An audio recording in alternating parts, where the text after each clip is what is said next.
에, 우리 애기들 두 놈이 고기를 그렇게 좋아합니다. 고기 다 좋아합니까?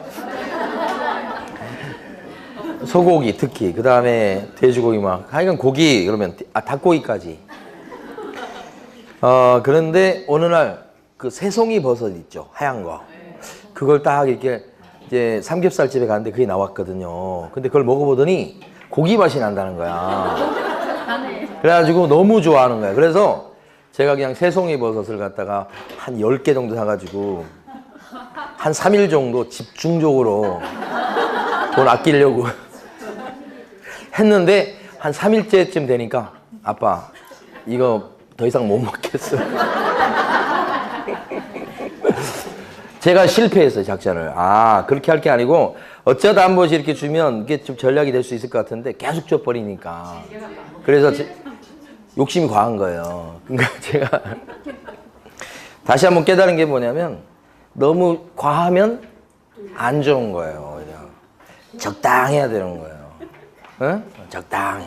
남편 부려먹을 때도 적당히 부려먹어야지 너무 과하게 부려먹으면 남편이 퍼져요. 그거 생각하니까 옛날에 제가 신혼 때 말이에요. 밤 11시에 들어갔는데 그때는 이제 애기 낳고 얼마 안 됐을 때야.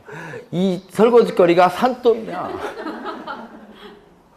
근데 이제 피곤하니까 이제 자는 거야. 지금 같으면 좀 이해를 할 수 있는데 그때는 저도 피곤하니까. 그래가지고 어떻게 설거지 하라고 이제 뭐 이렇게 하고 그러고 자더라고. 그래서 제가 설거지 했죠. 어떻게 했냐면 물 틀고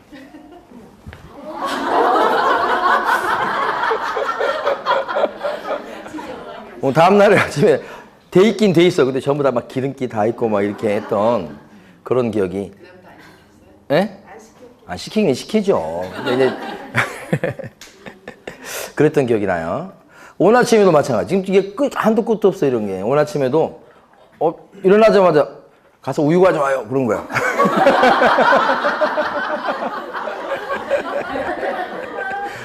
네 많이 막 갖다 주긴 했는데 너무 심하면 또 남편들이 또 반감이 있으니까 좀 잘 봐가면서 눈치를 봐가면서 시켜야지.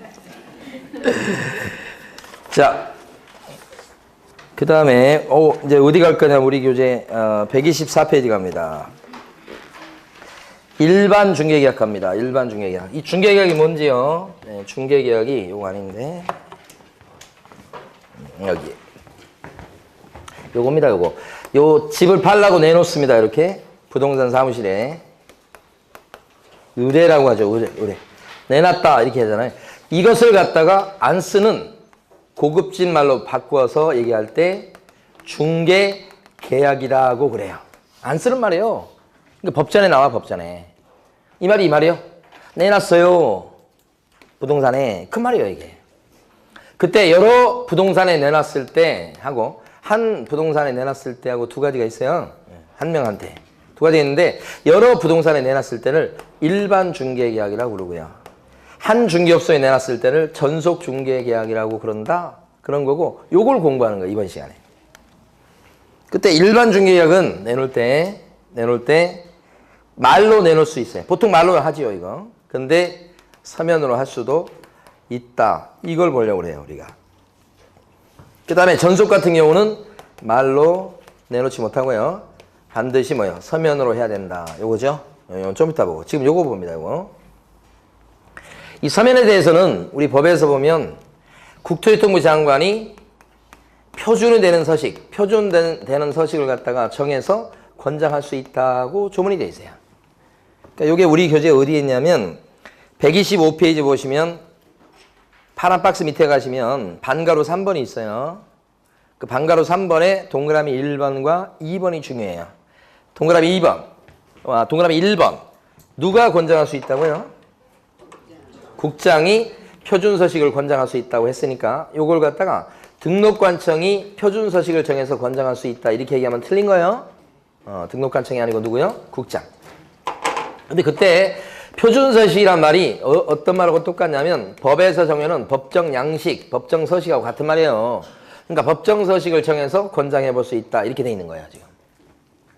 그게 그러면 실제 자 두 번째 국토교통부 장관이 법정서식을, 표준서식을 같은 말 진짜 만들어 놨을까요? 어때요? 만들어 놨습니다. 동그라미 2번 보면 일반 중개계약의 표준서식은 이 법령에 규정되어 있다라고 되어 있잖아요. 그렇죠?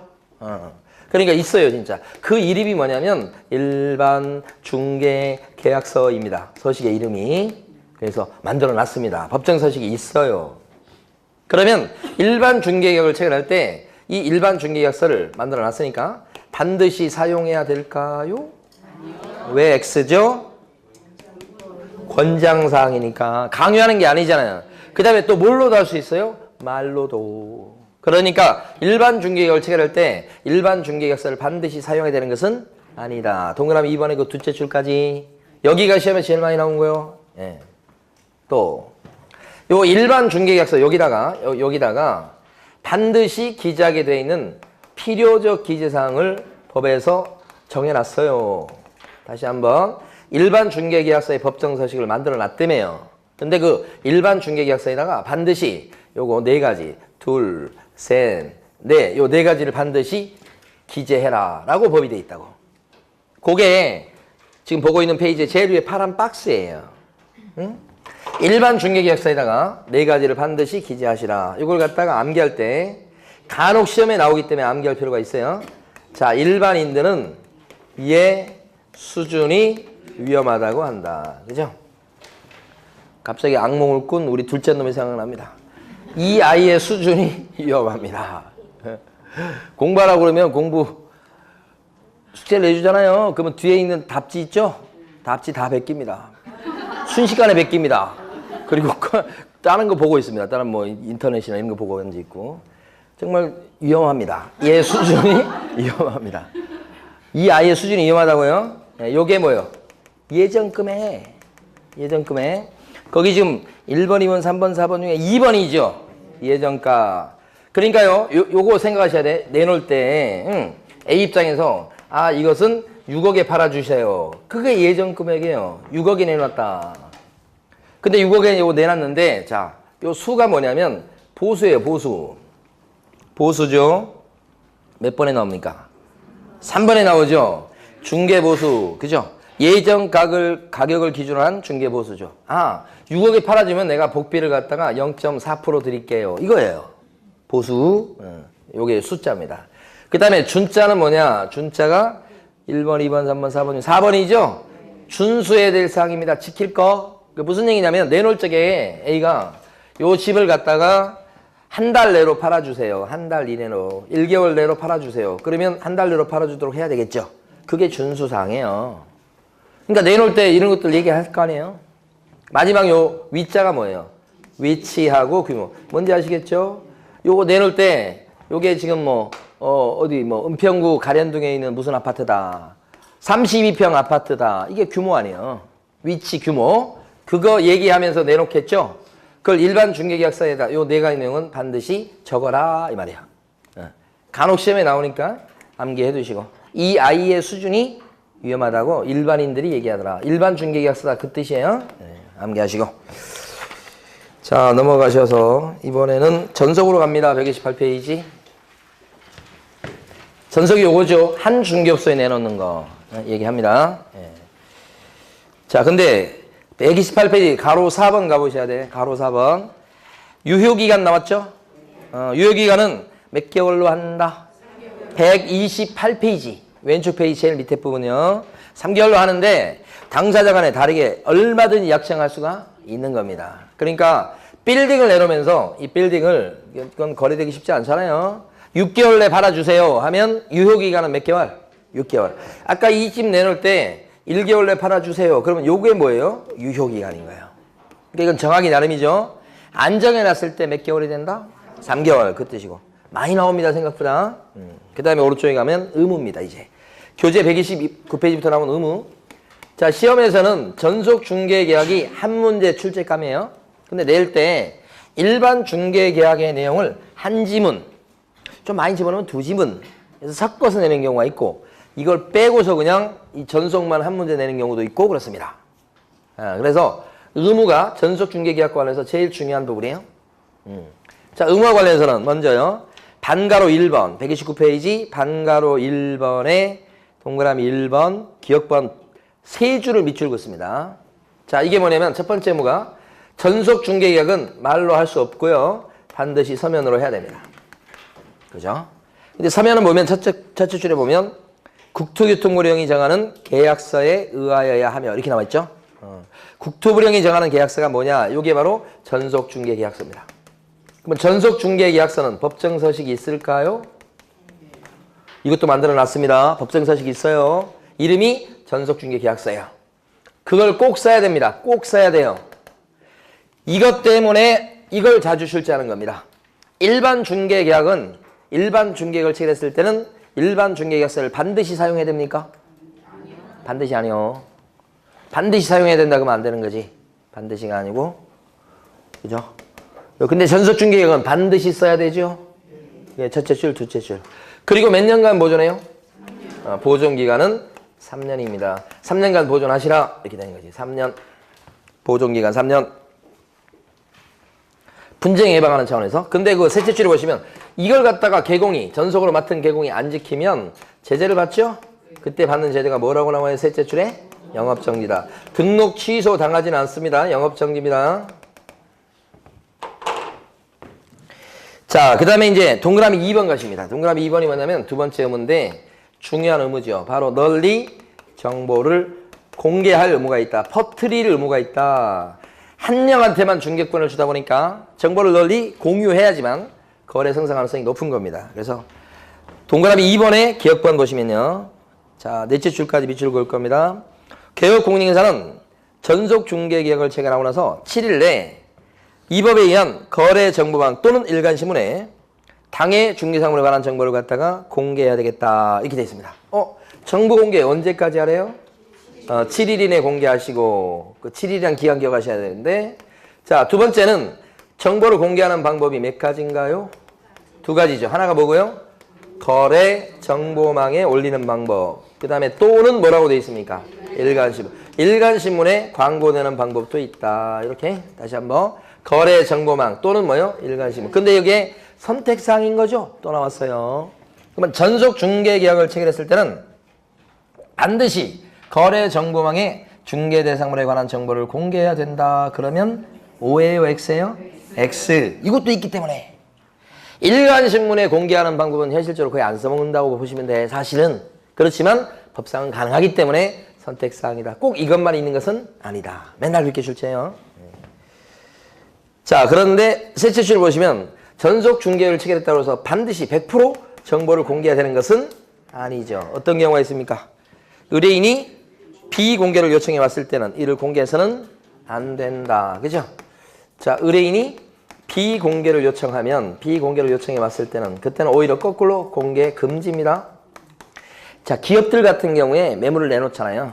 그거 내놨다 그러면 그게 뭐 자금 사정이 좀 어렵나? 뭐 이런 소문이 돌 수 있잖아요. 그러니까 그거 내놓을 때 비밀에 붙여요. 그래서 한 중개업소에 내놓고 그 사람한테 다 맡기면서 비밀로 해줄 것을 요구할 수가 있어요. 그런 경우는 공개하면 안 됩니다. 그죠? 이런 예외가 있기 때문에 자 맞춰보시는 거예요. 전속중개계약을 체결했을 때는 개업공인인사는 반드시 중개대상물에 대한 정보를 거래정보망 등에 공개해야 되겠다. 반드시. 이것 때문에 틀렸죠? 예외가 있는데 반드시 꼭 그렇게 해야 돼. 그러면 X라고. 엄청 많아요. 이런 게 법은 거의 원칙과 예외로 이루어져 있어요. 대부분. 그러니까 반드시 원칙대로 해야 돼. 그러면 틀리는 거라고. 주의하시고. 거기 지금 셋째 줄, 넷째 줄. 근데 만약에 두 번째 요거 7일 내에 공개하세요. 이 정보 공개 의무가 중요한 의무라고 그랬죠. 이걸 안 지키면 어떤 제재를 받을까요? 요거 안 지키면. 그렇죠. 등록이 날아갈 수 있습니다. 요 1번보다 더 무겁게 처벌받습니다. 임의적 등록 취소 사유가 된다. 이거 셋째 줄 나와 있죠? 넷째 줄까지 보시고. 자, 그러면 여기서 이제 마지막으로 마무리로 볼 게 뭐냐면 정보 공개할 내용을 보겠습니다. 공개할 내용. 이렇게. 이 정보 공개할 내용이 총 7가지예요. 밑에 있는 파란 박스입니다. 파란 박스를 볼 텐데 요걸 갖다가 다 보지 말고요. 요 중에서 일단 두 군데를 밑줄 긋겠습니다. 교재 중에 보시면 130페이지 가시면 4번 있죠, 4번? 4번의 첫째 줄 보시면 4번 별표하시고 자, 소유권, 전세권, 저당권, 지상권, 임차권 등 중개대상물의 권리관계를 갖다가 공개하는 겁니다. 그러니까 이 말이 무슨 얘기냐면 자, 대출이 얼마 있다 이런 거 공개하는 거예요. 그 다음에 세입자가 몇 명 있고 보증금은 얼마다라고 하는 걸 공개하는 겁니다. 그게 이거예요, 4번. 근데 시험에 중요한 것은 그 뒷부분입니다. 다만 권리자의 주소나 성명 같은 인적사항에 관한 정보는 공개해서는 뭐예요? 안 된다. 요거 조심하시고. 요거 중요합니다. 이게 공개가 되면 범죄에 이용될 가능성이 있어요. 사생활 침해 우려도 있고요. 매물을 빼내갈 가능성도 있고 다양한 그런 위험성이 존재합니다. 그래서 그것을 공개하지 못하도록 하는 겁니다. 중요합니다. 또 한 가지는 6번입니다. 공개할 내용 중에 보면 6번 앞쪽에 예정 금액을 공개합니다. 아까 예 수준이 위험합니다 할 때 예정가예요. 6억이 나왔습니다. 그거예요. 그거 공개하는 건데 그게 중요한 게 아니고 그 뒤에 보면 공시지가부터가 별표예요. 공시지가도 정보 공개합니다. 공시지가부터 별표 밑줄. 다만 공시가를 갖다가 임대차라고 한다면 공개를 하지 않을 수도 있다. 여기가 핵심이요. 만약에 임대차를 소개해. 그때는 공시가를 공개를 해도 되고 안 해도 된다. 자, 그런 뜻입니다. 그래서 요거 7가지 내용 중에서 요걸 갖다가 암기해 버리시자고요. 그게 뭐냐면 정인, 지임 이렇게. 정인, 지임. 요게 뭐냐면 그 조선시대 학자인 정인지라는 사람 이름입니다. 신숙주, 성산문, 정인지. 오랜만에 들어보죠? 정인지, 정인지라고요. 이런 뜻이에요. 예. 그래서 막 요새 역사 같은 거 이렇게 막 뭐 이렇게 들어보고 막 이렇게 보면 우리 학교 다닐 때 배웠던 그 내용하고 다른 거 엄청 많아가지고 너무 흥미로워요. 그리고 때로는 또 실망스럽기도 하고. 그래서 다시 한번 제가 이제 조금 나이가 먹었잖아요.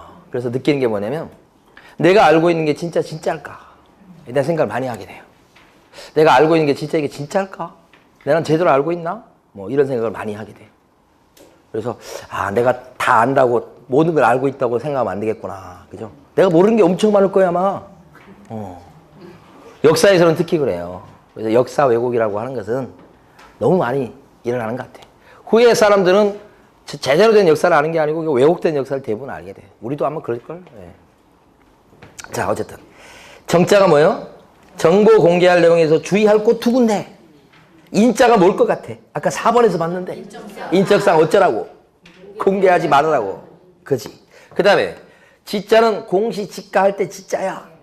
근데 공시지가를 갖다가 공개해야 되는 건 원칙적으로 맞아. 그런데 임대차를 갖다가 소개할 때는 공시지가를 갖다가 공개해도 되고 안 돼도 되고. 그러니까 임대차일 때는 임의적 사항이다. 이렇게 공개해도 되고 안 해도 되고. 여기 임자가 중요한 거예요.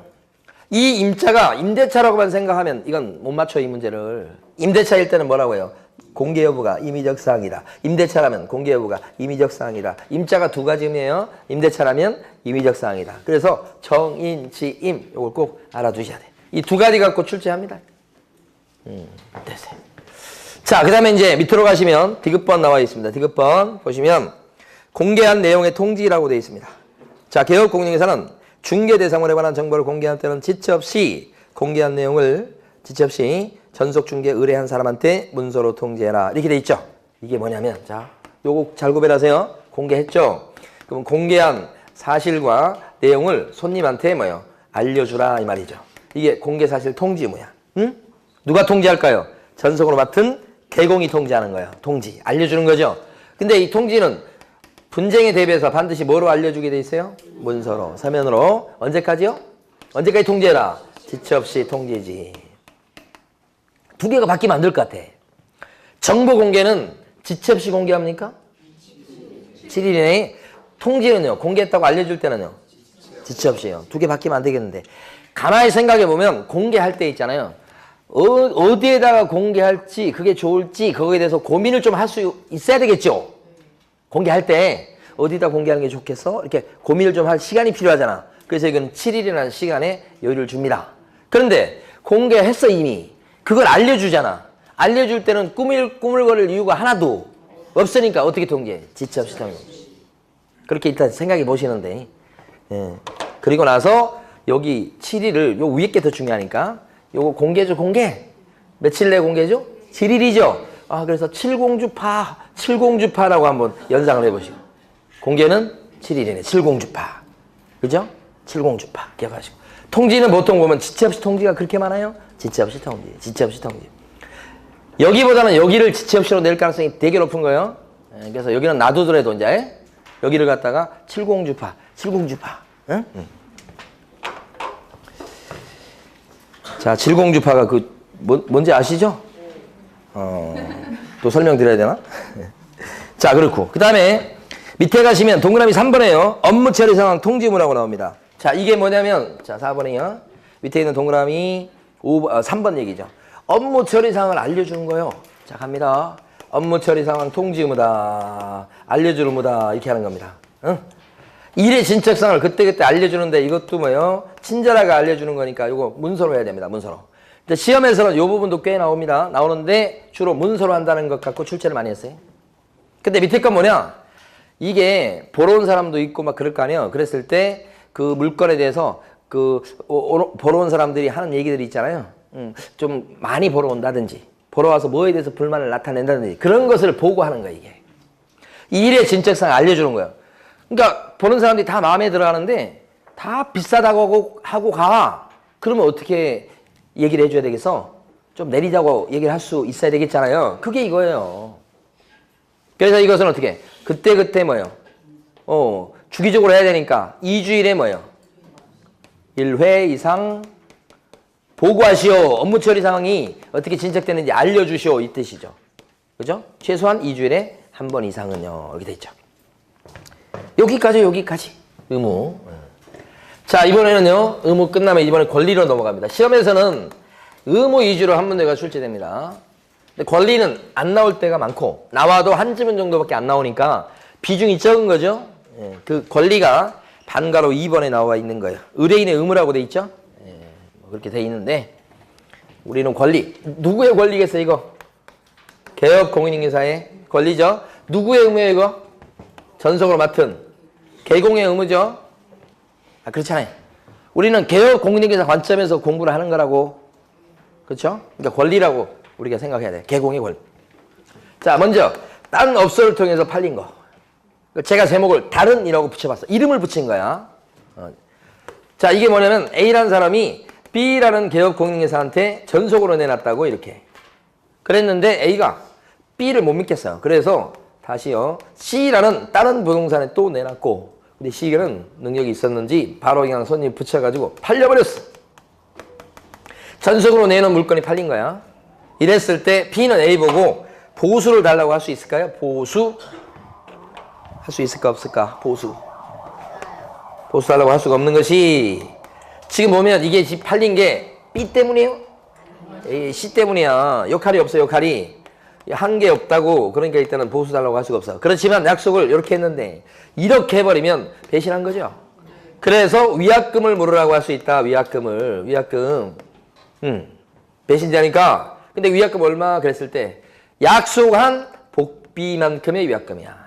이거 전속으로 내놓을 때 이거 팔아주면 90만 원 드릴게요. 약속을 했다면 이런 일이 발생해버리면 그럴 때는 위약금을 내놓으라 할 수 있는데 얼마만큼? 90만 원만큼이야. 그러니까 B 입장에서는 자기가 누구를 소개시켜서 그 사람이랑 매매가 됐을 때는 보수 90만 원 내놓으시오 할 수 있는 거고 이런 일이 발생하면 보수 내놓으라는 소리 못하는데 위약금 90을 내놓으시오 할 수가 있다. 이 사람 어쨌든 돈 벌잖아. 이건 전속이니까 그렇게 되는 거예요. 전속이 아니고 일반일 때는 또 내놓을 수 있거든.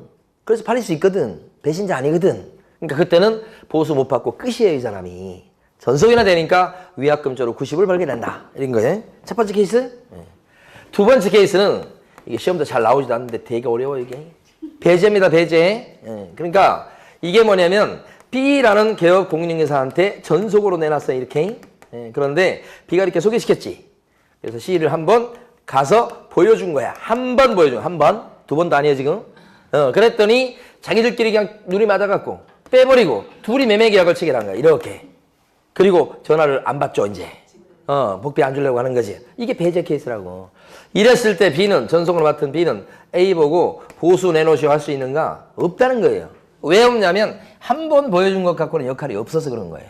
그래서 복비 달라고 못해. 그렇지만 약속을 이렇게 했는데 그 자기를 빼버리고 이렇게 했으니까 이 약속을 어긴 거잖아. 그래서 위약금을 내놓으라고 할 수 있죠. 위약금은 얼마만큼? 약속한 복비만큼이에요. 약속한 복비가 90이다 그러면 이렇게 배제당하면 90 내놔 위약금이야 이렇게 할 수 있다는 얘기예요. 복비는 아니지만 또 돈 벌잖아. 그러니까 전속이 나은 거예요. 이 사장님 입장에서는. 자, 시험에 제일 많이 나온 게 스스로 케이스. 스스로 케이스. 스스로 케이스는 배제 케이스하고 비슷해요. 사실은 잘 구별하셔야 돼. A가 B한테 전속으로 맡긴 거예요 지금. 그런데 맡기고 나니까 이 개공이에요. C가 쫓아다니면서 사겠대요. 그것도 내놓은 금액보다 더 비싸게 사겠다는 거야. A 물건을. 그러니까 A는 어떻게 팔고 싶겠지. 전속으로 내놓은 상태에서 이 사람이 막 사겠다고 막 했을 때 이 사람이랑 이렇게 매매 계약을 체결해도 됩니까? 네. 된다. 이거죠. 요거 참 중요합니다. 전속으로 맡긴 상태지만 이렇게 했다고 해도 스스로 찾은 사람이랑 억지로 뺀 게 아니고 스스로 찾은 사람이랑 계약 체결한 것을 막지는 못합니다. 가능합니다. 돼요 이게. 이랬을 때 B가 A한테 이렇게 자 이렇게 됐을 때 보수 달라고 할 수는 있을까요? 이렇게 복비 달라고 할 수는 한 게 없잖아. 지금 자기들끼리 했지. 자기들끼리라고 이게 해준 게 없어. 위약금 내놓으라고 할 수 있을까? 못하는 거예요. 왜 그래요? 아무리 전속으로 내놨지만 이렇게 할 수 있다며. 빨간 거 2번이나 출시된 거 이거 할 수 있다고요. 이렇게 괜찮아. 그러니까 위약금 달라고 못해. 대신 이런 말을 하면서 의뢰를 했기 때문에 B가 비용을 이미 썼을 수가 있어. 안 썼으면 모르는데 쓴 비용은 A가 보전해 준 게 맞겠죠. 그래서 비용 청구권은 인정한다. 비용 청구권 인정이 됩니다. 이게 문제는 팔아주면 90만 원 줄게 하고 내놨던 물건인데 그죠? 복비 90. 그런데 이렇게 됐다고 전화를 하니까 B가 자기는 70만 원을 썼다는 거예요. 그럼 이건 무슨 말이냐면 90을 벌려고 70만 원 비용을 들였다는 얘기예요. 그럼 남는 거 20만 원밖에 안 되잖아. 이거 너무 심하잖아 이게. 그래서 따졌더니만 이 70만 원 비용 쓴 거에 대해서 영수증이 다 붙어 있어. 어디서 가져왔는지. 그런 건 또 씌울 수도 있는가 봐. 다 붙어 있어. 그러면 이러면 너무 심하잖아. 90만 원 벌려고 70만 원 썼다고 하는 건 좀 비상식적이야. 말이 안 되는 얘기죠. 그래서 이런 경우에 대비해서 우리 법은 비용을 인정하는데 중개보수의 50%를 절대 못 넘지. 그 범위 안에서 실제 쓴 비용을 물어주라고 돼 있어. A한테. 그러니까 요게 이제 시험에 잘 나오는 부분이에요. 그러다 보니까 비용을 70을 썼다고 해도 A는 얼마를 주면 끝이다. 35만 원 얼마 안 돼요. 요거의 절반이요. 복비 중개보수에 45만 원은 줘야 돼. 만약에 비용을 갖다가 10만 원 썼다고 한다면 얼마를 줘야 되겠다. A는 10만 원 주는 거예요. 이럴 경우까지 45만 원을 주는 건 아니겠죠. 그러니까 중개보수에 무조건 50%를 주는 게 아니고 50% 한도 내에서 실제 쓴 비용을 준다라 이런 얘기죠. 이게 스스로 케이스인데 이게 시험에 그나마 요 권리 쪽에서는 잘 나오는 편이죠. 요 케이스를 잘 이해를 해두셔야 돼. 제목 이름 붙인 걸 잘 기억을 해두시고. 그래서 반가로 1번 중간에 있는 위약금 지불 의무 중에서 동그라미 기억번에 보면 다른 개업공개사에 의뢰해서 거래가 된 경우라고 기억번이 나와 있고 그래서 제목을 제가 다른이라고 붙인 거고요. 니은번은 거기 보면 배제해서 거래된 경우에서 배제라고 이름을 붙여본 거고요. 동그라미 2번은 스스로라고 첫 줄에 나오죠. 동그라미 2번 첫 줄에 스스로 발견한 상대방과 스스로라고 이제 제목을 붙여본 거예요. 그래서 그때는 셋째 줄에 나옵니다만은 중개보수 50%에 해당하는 금액의 범위 안에서 그거 중요합니다. 무조건 50%가 아니고 50%에 해당하는 범위 안에서 실제 비용을 청구할 수 있다. 이런 뜻이에요. 자, 나눠지는 문제 중에서 4번 문제를 풀어보십니다. 자, 4번에 1번은 기출문제네요. 28회 때. 여기 나와 있는 지문들은 다 기출 지문들이에요. 다만 이제 기출문제를 이것저것 섞어서 그런 거죠. 1번은 국토부령이 정하는 계약서에 따라야 된다는 뜻이니까 국토부령이 정하는 계약서가 전속중개계약서입니다. 맞는 겁니다. 조문은 1번처럼 돼 있으니까요. 우리가 한참 배웠던 전속중개계약서란 말 나오지 않아요. 조심하셔야 돼요. 그 다음에 2번 같은 경우는 유효기간은요. 안정했을 때는 3개월. 3번은 요게 이제 맞는 건데, 요거 보면 문제가 되는 게, 전속중개계약서는 3년간 보존할 서류잖아요. 근데 6개월 만에 폐기 처분하면 보존 의무를 위반한 거죠? 이때 받는 제재가 뭐예요? 업무정지 이렇게 되고요. 4번 같은 경우는 요게 틀렸네. 2주가 아니고 뭐예요? 7일 이내 공개해야 되겠다. 70주파 7일 이내 공개 이렇게. 그 다음에 5번 같은 경우는 연계성. 요것도 정보 공개할 내용이 들어갑니다. 우리 아까 정인, 지임 그것만 암기했지만 사실은 그 밖에 정보 공개할 내용이 꽤 있어요. 그런 것들 중에 도로 및 대중교통수단과의 연계성 이런 것들도 들어갑니다요. 자, 이번에 이제 정보망으로 가봅니다. 정보망. 교재는 134페이지부터 볼 거고요. 정보망까지 이번 시간에 하도록 하겠습니다. 정보망. 자, 근데 정보망은 인터넷 사이트라고 생각하시면 돼. 지금 현실적으로 보면 중개업 하시는 분들 입장에서 봤을 때 정보망을 이용해가지고 정보를 교류하고 이런 경우가 꽤 많아요. 그래서 정보망 사이트에 대해서 보는데 일단 그림을 하나 봅니다. 교재는 137페이지. 137페이지 보면 박스, 파란 박스에 있는 그림 있죠? 요걸 이해해 보십니다. 일단 매도 의뢰인이요. 그 위에 나온 개공한테 의뢰를 합니다. 팔아달라고. 137페이지 그림이에요, 그림. 동그라미 1번에 중개계약이라고 돼 있죠? 의뢰라고요. 매도 의뢰. 그랬다가 개업공인인계사가 동그라미 2번 정보 공개한다고 돼 있는 게 매물 등록입니다. 어디에 올려놔요? 정보망에 올려놓습니다. 매물 등록에 매물 등록. 자, 밑에 보시면 또 그러면 어디선가는 찾는 사람이 있을 거 아닙니까? 밑에 있는 매수 의뢰인 나왔죠? 그 다음에 동그라미 3번에 보면 중개계약이라는 게 매수 의뢰하는 거예요. 자, 아파트, 이런 아파트, 몇 평 아파트, 얼마의 아파트 구해주세요라고 의뢰에 동그라미 3번입니다. 그러면 밑에 있는 개공이 자기가 회원으로 되어 있는 사이트에 올라가서 동그라미 4번 검색을 해봅니다. 물건 찾는 걸 검색이라고 그래요. 매물을 검색합니다. 동그라미 4번이에요, 지금. 검색을 했더니 찾은 거야. 그러면 밑에 있는 개공이 왼쪽에 나온 매수 의뢰인한테 물건을 소개하겠죠? 자, 원하는 물건이 지금 어느 지역에 얼마에 나와 있는 게 있다. 좋은 물건이 있다라고 소개합니다. 그러면 매수 의뢰인이 보고 싶다고 그러겠지. 한번 봐야 되니까. 그래서 밑에 있는 개공이 위에 매도 의뢰인 측 개공한테 연락합니다. 임자가 나타났다고 연락. 그러면 위에 있는 매도 의뢰인 측 개공은 자기 손님한테, 자기 의뢰인한테 자, 누가 물건 좀 보러 가야 된다고 그런다 하면서 얘기하겠죠. 그게 연락이죠, 또. 그래서 이제 물건 보러 갑니다. 날짜 잡아서 물건 보고서 마음에 들고 그러면 이제 가격 협상하겠죠. 가격이 또 맞춰지면 어떻게 도장 찍겠죠. 그게 동그라미 8번 뭐예요? 계약 체결이에요. 그렇죠?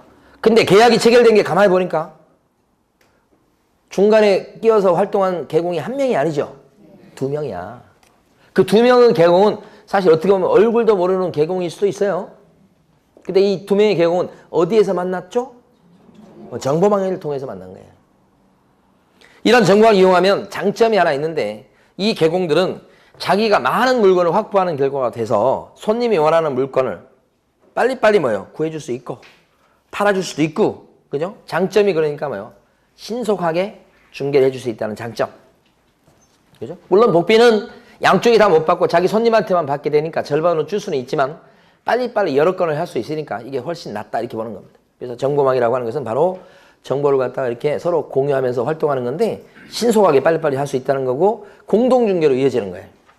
그런데 정보망의 중요한 징표는 뭐냐면 일반 의뢰인들이 바로 그냥 물건을 올리거나 가서 검색하거나 그럴 수 있는 사이트가 아니에요. 반드시 의뢰인들은 누구를 통해야 돼? 개공. 그러니까 개공들끼리만 이용하는, 정보를 이용하는 배타적 공간을 얘기해요. 그 점이 이제 정보망의 특징이라고 할 수 있어요. 일반인들이 보통 이용할 수 있는 건 아니고요. 그런데 이 정보를 이용해서 거래가 되면 동그라미 9번을 별표하셔야 돼. 9번이 어디 있는지 찾아보셔야 돼. 도장 찍으면 이 정보망을 이용해서 계약이 체결돼서 끝난 걸로 생각하시면 안 되고, 물건이 지금 정보망에 올라있기 때문에 물건을 갖다가 더 이상 그거 팔렸잖아요. 유통돼서는 안 되겠죠. 그래서 사업자한테 계약됐다고 지체 없이 어떻게 통보하게 되어 있습니다. 그게 마무리 절차입니다. 왜 이게 중요하냐면 시험에 2번 정도 출제가 됐지만 그 중에 첫 번째 케이스가 뭐였냐면 이 순서를, 방금 전에 우리 봤던 순서를 나열하시오라고 출제했었어요. 좀 오래됐지만, 그러니까 순서에서 제일 마지막 절차는 동그라미 8번 계약 체결이 아니라는 거예요. 계약 체결됐다고 사업자한테 통보해 주는 게 마지막 절차라는 것을 꼭 인식하셔야 되겠다. 이거예요. 그럼 다시 앞으로 갑니다. 이제부터 134페이지부터 갑니다. 134페이지 보시면 제일 밑에 개념이 있어요. 제일 밑에. 개념 보면 거래 정보망이란 나왔죠? 개업 공인중개사 상호 간에 중개 대상으로 중개에 관한 정보를 교환하는 체계를 말한다. 이렇게 돼 있죠. 그러니까 거래 정보망은 누구끼리 정보를 교류하는 거예요? 개공끼리. 의뢰인하고 정보를 교류하는 게 아니에요. 그래서 제일 중요한 건 개업 공인중개사 상호 간에 여기가 핵심이에요. 핵심. 중개 의뢰인 상호 간에 그러면 안 돼. 중개 의뢰인과 개업 공인중개사 상호 간에 그것도 틀려. 뭐뭐 맞아요? 개업 공인중개사 상호 간에 이게 정보망의 공부한 내용 중에서 가장 핵심이에요. 이게 가장 핵심. 뭐 있어도 이게 가장 핵심이라는 거 꼭 알아두시고. 그 다음에 정보망은 이렇게 개공들이 이용하는 그 지역에 있는 사설 정보망이 되게 많아요. 뭐 스파이더, 뭐 두레, 뭐 하여간 뭐 이런 되게 많은데 그런 건 개공끼리 이용하는 거 맞아. 그런데 우리 교과서에서 법에서 얘기하는 정보망은 국토교통부 장관의 지정을 받은 것만 얘기하는 거야. 지정. 공식적으로. 그러니까 지정을 받지 않았어. 근데 개공들끼리 이용해. 그건 정보망이 아니야. 그러니까 정보망의 징표는 두 가지예요. 개공들끼리 이용해야 된다. 하나. 두 번째는 국장의 지정이 있어야 된다. 지정권자가 누구라고요? 국장의. 그래서 오른쪽 페이지 보시면 135페이지요. 네모 2번에 가로 1번에 반가로 2번에 보면 지정권자 나오죠. 그래서 국토교통부 장관은 나왔어요. 개업 공인중개사 상호 간에 부동산 매매 등에 관한 정보의 공개와 유통을 촉진하고 공정한 부동산 거래처를 확립하기 위해서 정보망을 설치 운영할 자를 지정할 수 있다. 나왔죠? 지정할 수 있는 사람 누구? 국장. 우리가 지정이라는 말은 흔히 들어보는 말은 아니야. 솔직히 뭐 신고한다, 뭐 등록 낸다, 허가받는다 그런 거 많이 들어보셨죠? 지정을 받는다는 거 잘 들어보지 않았지만 우리 생활 근처에서 지정을 받는 게 아주 유명한 게 하나 있죠. 뭐예요? 담배 소매인요. 담배 파는 데 있잖아요. 그 담배 소매인은 구청이나 시청에서 지정해요. 담배 소매인도 무슨 표현을 써요? 지정. 거래정보망도 지정. 그러니까 지정이라는 표현은 그렇게 많이 쓰는 표현은 아닌데 여기 쓰니까 알아두시고. 그러려면 요건을 갖춰야 되겠죠? 자, 그 요건을 갖다가 지금부터 밑에 가로 2번에 나와 있습니다. 지정 요건의 구비라고 되어 있는 부분 보이십니까? 자, 그러면 그걸 갖다 칠판에서 한번 싹 써버리고요. 지정에 필요한 요건을 먼저 갖춰야 되겠다. 이거요. 암기례시입니다. 이게 5가지 요건이에요. 5가지. 자, 암기하실 때 이렇게요. 지정을 받으려면 500명 이상이 컴퓨터를 갖다가 지정받으려면 500명 이상의 컴퓨터를 전공해야 된다. 이런 식으로. 자, 거래정보 사업자로 지정을 받으려면 정보망 지정 받으려면 500명 이상이 컴퓨터 하시죠? 그걸 전공해야 되겠다. 대학에 가면 전공 있고 부전공 있고 그러죠? 그 얘기하는 겁니다. 컴퓨터를 부전공해야 되겠다. 이렇게. 자, 요 5가지 요건입니다. 그 중에 제일 먼저요. 500명 이상. 500명 이상 숫자 기억하셔야 돼.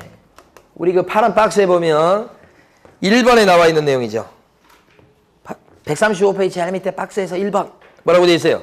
가입 이용 신청한 개업 공인중개사의 수가 몇 명 이상 되고 500명 이상. 그죠? 그 다음에 뭐라고 나오냐면 2개 이상의 시도에 각 30인 이상의 회원인 개업 공인중개사가 가입 이용 신청을 했을 거. 그죠? 2군데 이상의 시도에 널리 골고루 퍼져 있어야 되겠죠? 그래서 요 동그라미가 2개인 거예요. 500명 이상, 동그라미 2개. 2개 이상의 시도에서. 자, 세 번째. 시도별로 최소한 몇 명은 가입이 돼 있어야 돼? 30명. 30명이죠? 5에서 2 빼면 몇이에요? 5에서 마이너스 2 하면 3이요. 3. 3명은 아닐 거 아니야. 300명은 너무 많죠? 그래서 30인이에요. 30인. 그래서 500명 이상이라고 암기를 했습니다만 요 안에 2개 이상의 시도 각 30인 이상 여기 들어가 있는 거예요. 이거 숫자가 누구의 숫자라고요? 회원인 개업 공인중개사의 숫자라는 거 기억하셔야 됩니다. 제일 중요한 게 요 첫 번째 거요. 그 다음에 컴퓨터 설비를 확보해야 된다. 그렇게 됐는데 우리 넘기기 전에 왔다 갔다 하면 그러니까 135페이지 보면 그 박스 그 방금 전에 봤던 박스에서 위로 넷째 줄 위로 올라가시면 첫 줄이죠. 그러니까 지정을 받을 수 있는 자는 전기통신사업법 규정에 의한 부가통신사업자로서 나왔죠. 그거 밑줄 그어두시고 부가통신사업자다. 이거 요거예요. 부가통신사업자다. 일단 기본적으로 부가통신사업자일 거 그랬을 때 지정받을 수 있다. 이게 지금 첫 줄에 나와 있는 겁니다. 밑줄 그어두시고 넘기십니다. 이제 다음 페이지 가면 2번, 3번, 4번이 있죠. 자, 그 2번이 뭐냐면 정보처리기사 1명 이상입니다. 요겁니다. 전으로 암기를 했지만 부전공 때문에 의미는 정입니다. 정보. 자, 정자예요. 같은 말로 이해하시고 정보처리기사 몇 명 이상? 1명 이상 이렇게 되고. 그 다음에 3번은 뭐예요? 3번은 공인중개사 1명 이상이죠. 요거 공인중개사 1명 이상입니다. 둘 다 1명 이상 1명 이상 그래요. 그런데 여기서 조심할 거 정보처리기사나 또는 공인중개사 요 사람들은 정보망 사업체에서 일하고 있는 직원들 중에 이런 증 소유자가 필요하다는 얘기입니다. 최소한 1명 이상. 직원들 중에 정보망 사업체에서 일하고 있는 아까 요 500명 이상은 누구의 숫자였죠? 회원인 개공 숫자입니다. 여기는 직원들 중에 이런 증 소유자가 최소한 1명은 있어야 된다. 그런 뜻이에요. 그게 2번, 3번입니다. 그 다음에 4번은 요거겠죠. 요거 4번은. 이게 뭐예요?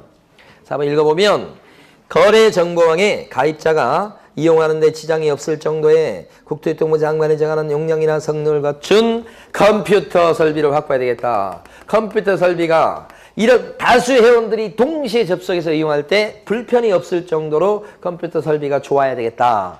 비싸야 되겠다는 얘기죠. 근데 그 구체적으로 용량을 누가 정합니까? 용량을 국장이 정한다. 4번의 핵심은 뭐예요? 컴퓨터 설비가 좋아야 돼. 용량과 성능이 뛰어나야 돼. 그건 구체적으로 그 용량과 성능을 누가 정해요? 국장이 정한다.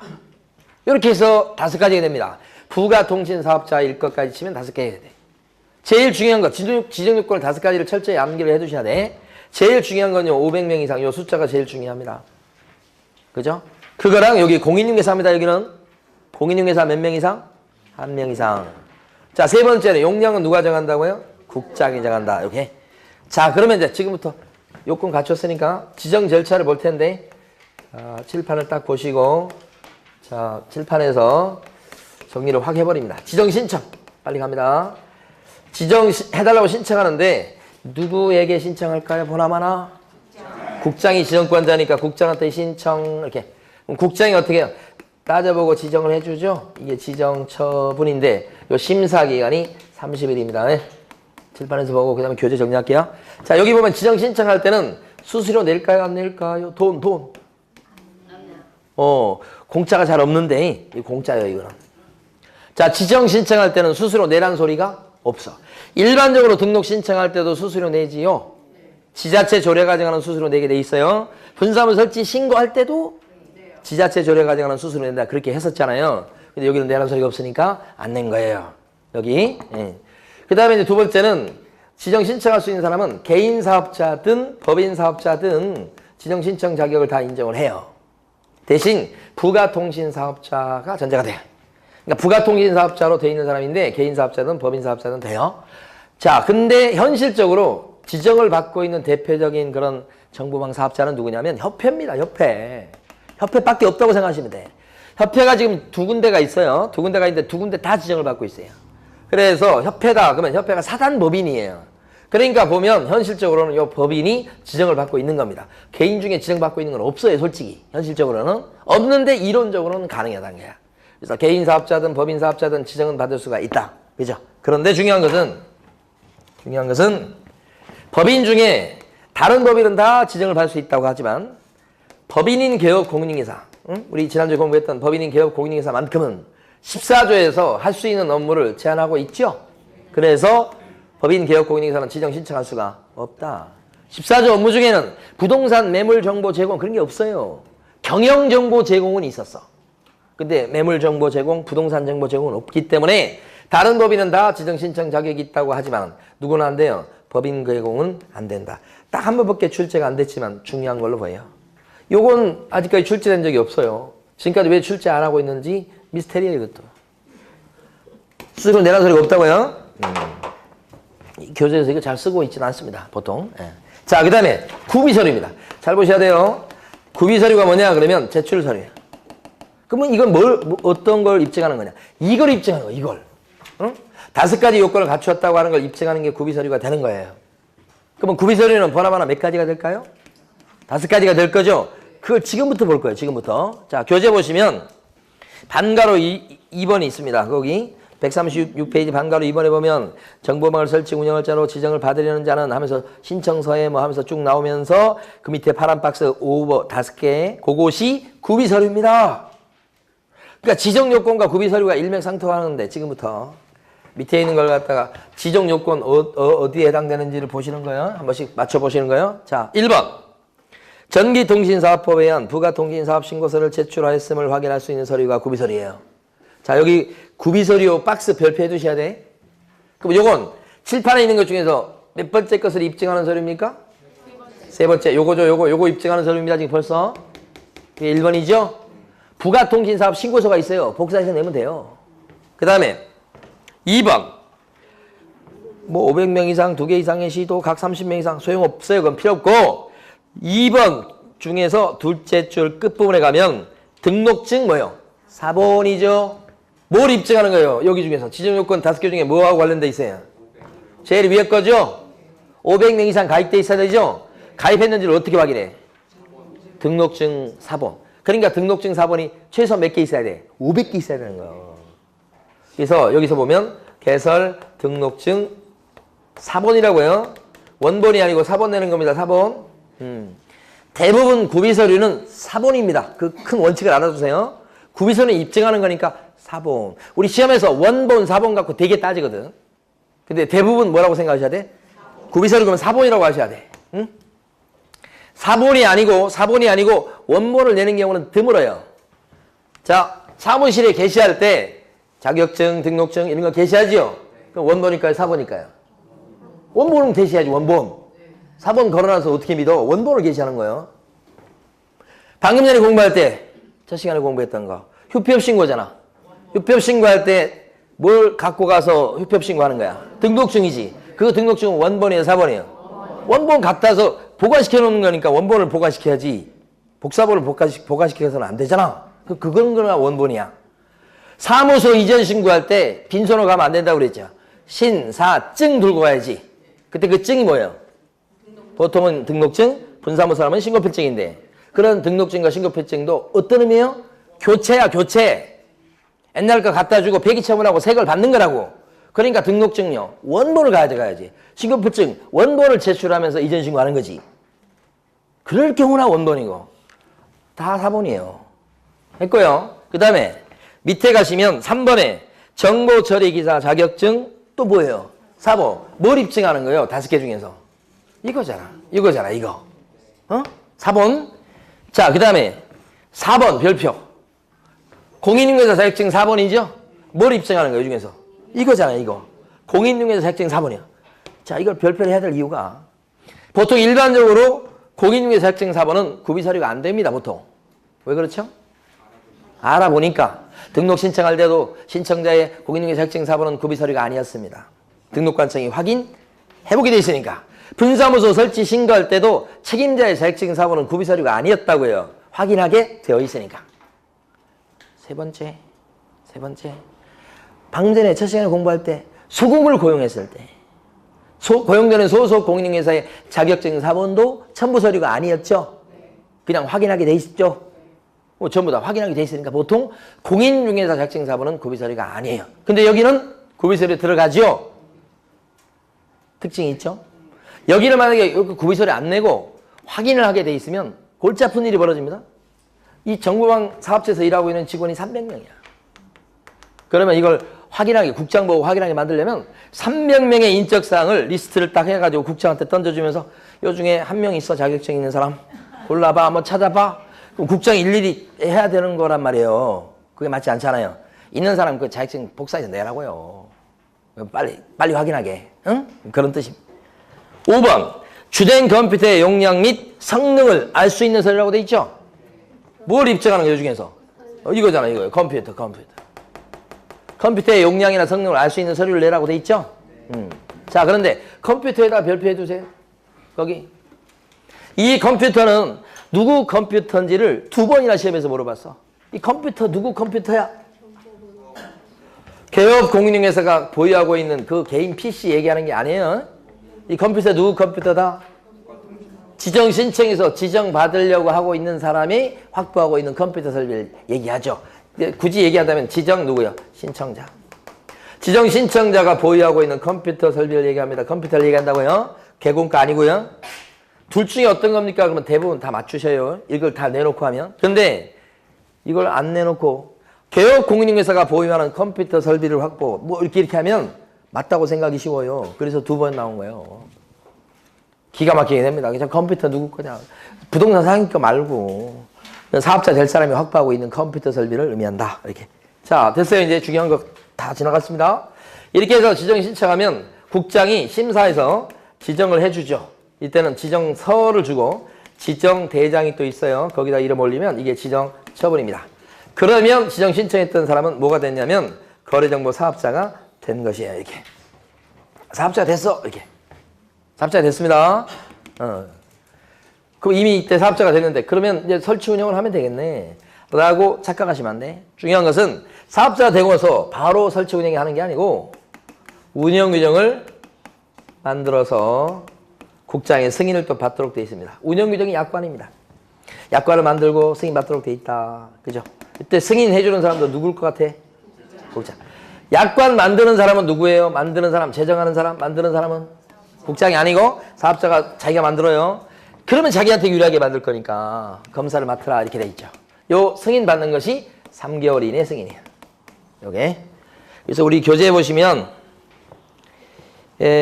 반가로 3번 보시면 반가로 3번이 지정처분 및 지정서 교부라고 되어 있는데 그죠? 그것이 셋째 줄에 보면 언제까지 지정처분을 하게 되어 있습니까?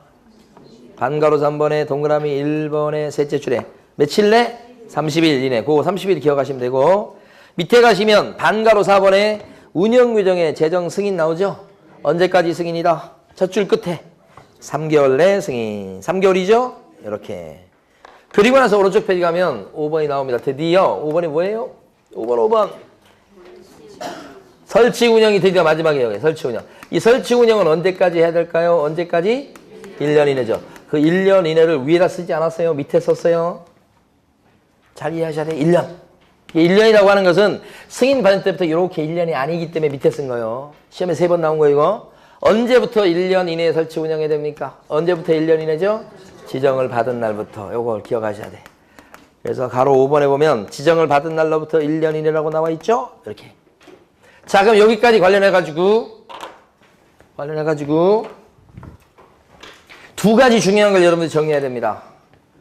자, 첫 번째 중요한 건 숫자 물어봅니다. 30일, 3개월, 1년. 이것도 3번 나왔다고 그랬죠? 최근에요. 3개월 요거 물어봤다고 그랬어요. 30일과 3개월이 바뀌면 안 돼요. 심사기간은 30일, 운영규정 승인은 뭐예요?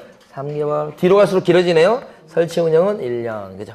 요 중에 제일 중요한 숫자 지금 순간에 요 3개월입니다. 3개월 내 승인. 승인하고 같이 묶어서 3개월 내 승인. 3개월 내 승인. 요거. 30일, 3개월, 1년, 요거 기억하시죠. 자, 두 번째 중요한 거. 그게 뭐냐? 그러면 요겁니다, 요거. 운영규정을 만들어서 승인 맞죠? 이 운영규정은 사업자로 지정받기 전에 만들어요? 지정받은 뒤에 만들어요? 지정받기 전 아니면 받은 후? 받은 후에요. 사업자로 지정되고 나서 그 다음에 운영규정을 만들어서 승인 받는 거예요. 지정받고 나서 다음에. 맞죠? 그러니까 지정을 받기 위해서 내는 서류가 구비서류일 텐데 지정받으려고 내는 서류? 이 지정받으려고 내는 구비서류에는 운영규정이 들어갈 것 같아요? 안 들어갈 것 같아요? 이게 핵심이에요, 이게.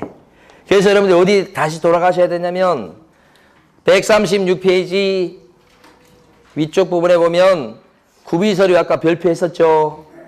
두 번째 파란 박스에 보면 지정 신청과 관련해서 구비서류가 1번부터 5번까지 5개 쭉 나와 있잖아요. 136페이지에서. 그 옆에다가 뭐라고 써두셔야 되는가? 운영규정 X. 다음 중 지정 신청할 때 구비서류에 들어가지 않는 것은 거의 정답이 뭐라고요? 운영규정이라고요.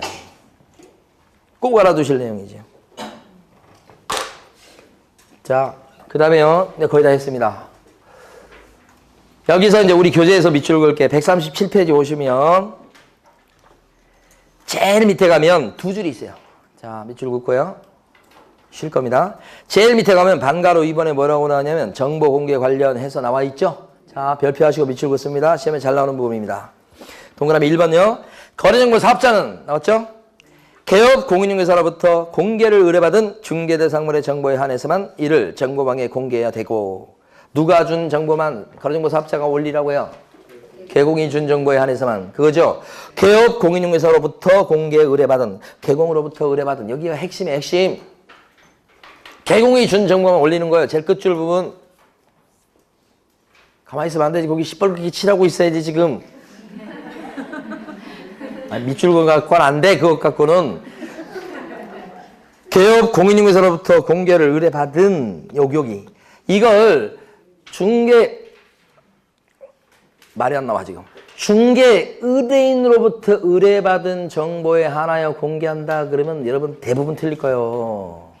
맞다고 할 거라고 여러분들이. 의뢰인이 아니고 뭐라고 그래야 돼? 개공. 옆에다 써두시기도 해야 돼. 중개 의뢰인 X 이렇게. 그래야 맞출까 말까 해요 지금. 가로정보 사업자는 의뢰인을 직접 상대하면 안 된다고. 누구만 상대해야 돼? 개공만. 그 얘기예요. 그 구조를 기본적으로 이해하시고 계셔야 돼. 그러면서 끝줄에 보면 자 의뢰받은 내용과 다르게 정보를 공개하면 안 되지. 다음 페이지 가시면 마지막은 개업 공인중개사에 따라서 정보가 차별적으로 공개가 되도록 해도 돼요 안 돼요? 안 돼요. 자 이랬을 때는 요 세 가지 의무를 위반하게 되면 그때는 동그라미 3번, 동그라미 2번에 나오죠? 지정 취소 당할 수 있고 형사처벌이요. 1학년 일반이요. 자, 그러니까 이걸 갖다가 어떻게 얘기하냐면 다시 한번 방금 전에 부른 거 가로정보 사업자의 의무 중에 가장 핵심적인 의무예요. 가로정보 사업자는 개업 공인중개사가 준 정보에 한해서만 공개해라. 첫 번째. 그걸 뒤집어 얘기하면 개업 공인중개사 아닌 사람의 정보를 올려주면 안 되죠. 그러니까 개공 이외의자의 정보를 공개하면 법 위반이야. 개공이 준 정보하고 다르게 공개해도 법 위반이야. 그 다음에 공개할 때 개업 공인중개사들 간에 차별적으로 공개가 되도록 해도 법 위반이야. 요 세 가지가 법 위반이야. 누구의 법 위반? 가로정보 사업자가. 사업자가 개공 이외의자의 정보를 공개하거나 그 다음에 다르게 공개하거나 내용이 많고 길기 때문에 글자를 따서 연상을 해보시자고 차별적으로 공개가 되도록 했다. 그러면 크게 걸리는 거예요. 사업자가. 어떻게 처벌을 받는다고요? 지정을 취소 당할 수 있고 그 다음에 이렇게 형사처벌까지 간다는 거예요. 사업자가 형사처벌 받는 건 유일하게 이거 하나입니다. 그러니까 하나라고 얘기하는데 사실은 세 개죠. 요거까지. 자 쉬었다가 마무리 짓고 다음으로 갑니다.